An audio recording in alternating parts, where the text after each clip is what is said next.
नाबालिका को दुष्कर्म घटन अभियुक्त को 20 वर्षर सश्रम कारादंड शुणाइले जाजपुर पोक्सो कोर्ट।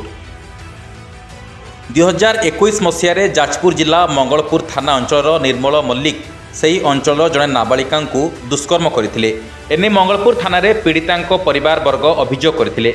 अभियोग पर अभियुक्त को गिरफ्त कर कोर्ट चालाण कर आज मामलार शुणाणी कर जाजपुर एडीजे तथा पोक्सो स्वतंत्र अदालत 6 जन साक्ष्य को ग्रहण करी अभियुक्त को 20 वर्ष सश्रम कारादंड दे सहित 1000 टंका जरिमाना शुणाई कोर्ट। एसहित अनाद्य 2 मास अधिक कारादंड दे सह पीड़िता को 7 लाख टंकार क्षतिपूरण प्रदान करने को निर्देश देते। 2021 मसीह मंगलपुर थाना अंचल घटी नाबालिका दुष्कर्म मामला आज राय प्रकाश पाई।